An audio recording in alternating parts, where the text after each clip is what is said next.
అయితే artificial flower collection అయితే చాలా బాగుంది.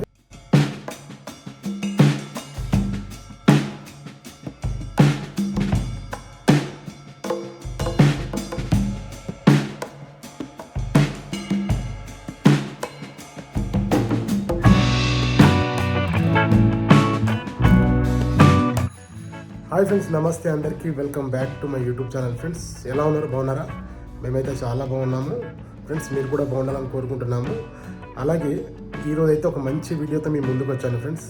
అదేంటంటే మనకి ఇంటీరియర్ డిజైనింగ్ కోసం అయితే చాలామంది ఫ్లవర్స్ని అయితే చూస్ చేసుకుంటారు కదా. సో మనం ఒరిజినల్ ఫ్లవర్స్ పెట్టుకుంటే ఇంట్లో ఒక 1 or 2 days ఉంటాయి. దాని తర్వాత అన్నీ వాడిపోతూ ఉంటాయి. సో అదే బేస్ చేసుకొని ఈరోజు అయితే ఒక మంచి వీడియోతో మేము ముందుకు వచ్చాను. అదేంటంటే మనకు చాలా చోట్ల డీమార్ట్లు అయితే అవైలబుల్గా ఉన్నాయి. అంటే మనకు నియర్ బై ఎక్కడ ఉన్నా కానీ డీమార్ట్స్ అయితే దగ్గరలో ఉన్నాయి కదా. సో డీమార్ట్స్లలోనైతే ఆర్టిఫిషియల్ ఫ్లవర్ కలెక్షన్ అయితే చాలా బాగుంది ఫ్రెండ్స్. మీరు తప్పకుండా డీమార్ట్కి వెళ్ళినప్పుడు అయితే ఈ ఫ్లవర్ కలెక్షన్ అయితే ఒకసారి చూడండి. అలాగే దాని ప్రైస్ కూడా నేను చూపిస్తాను. సో మీకు నచ్చితే ఖచ్చితంగా ఏ ఫ్లవర్ నచ్చింది అంటే ఎలాంటి ఫ్లవర్స్ నచ్చినాయి అంటే దాని ప్రైస్ ఎంత ఉందో చూసుకొని ఖచ్చితంగా అలాంటి ఫ్లవర్స్ అయితే కొనడానికి మీరు బయట ఎక్కడ తిరిగే అవసరం లేదు. డీమార్ట్కి అయితే వెళ్ళండి. ఖచ్చితంగా డీమార్ట్లో అయితే చాలా బాగున్నాయి. అలాగే క్వాలిటీ కూడా చాలా బాగుంటుంది డీమార్ట్లో తెచ్చుకున్న ఐటమ్స్ ఏవైనా సరే. సో మనకైతే బాగా యూజ్ అవుతుంది అని అనుకుంటున్నాను. అందరికి, మాకే కాదు, అంటే చాలామందికి మీకు కూడా యూజ్ అవుతుంది. సో తప్పకుండా డీమార్ట్కి వెళ్ళినప్పుడు ఈ ఫ్లవర్ కలెక్షన్ అయితే చూడండి. ఆర్టిఫిషియల్ ఫ్లవర్ కలెక్షన్, ఓకేనా? చాలా బాగున్నాయి. ఈ వీడియో అయితే మీకోసమే నేను షూట్ చేసుకొని తీసుకొచ్చాను. సో తప్పకుండా మీరు డీమార్ట్కి వెళ్ళినప్పుడు ఖచ్చితంగా ఈ ఫ్లవర్స్ అయితే కొనుక్కోండి, మీకు ఖచ్చితంగా నచ్చుతాయి, ఓకేనా? అయితే ఈ వీడియో స్టార్ట్ చేయబోయే ముందు అయితే వీడియోకి అయితే ఒక లైక్ అయితే చేయండి. ఎందుకంటే మన వీడియోస్ చాలామంది చూస్తూ ఉన్నారు, లైక్ మాత్రం చేయట్లేదు. సో ఫ్రెండ్స్, నేను ఒక్క స్మాల్ రిక్వెస్ట్ చేస్తున్నా, ఖచ్చితంగా ఈ వీడియోకి అయితే లైక్ అయితే చేయండి. అలాగే మన ఛానల్లోకి కొత్తగా ఎవరైనా వస్తే సబ్స్క్రైబ్ చేసుకోండి, ఓకేనా? ఇంకా లేట్ చేయకుండా వీడియో అయితే స్టార్ట్ చేసేద్దాం.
ఫ్రెండ్స్, ఈ వీడియో మీకు నచ్చింది అనుకుంటున్నాను. మీకు నచ్చితే కనుక లైక్ అయితే చేయండి. అలాగే మన ఛానల్లోకి కొత్తగా వస్తే సబ్స్క్రైబ్ అయితే చేసుకోండి ఫ్రెండ్స్. ఓకేనా? వీడియో ఎలా ఉందో కామెంట్ అయితే చేయండి. అలాగే డీమార్ట్లో ప్రైజెస్, అవి ఫ్లవర్స్ ప్రైజెస్ మీకు నచ్చినాయా లేదా ఒకసారి కామెంట్ అయితే చేయండి. అవి ఎక్కువ అనిపించినా తక్కువ అనిపించినా కామెంట్ అయితే చేయండి ఫ్రెండ్స్. ఓకేనా? మళ్ళీ నెక్స్ట్ వీడియోలో కలుసుకుందాము. అంతవరకు బాయ్.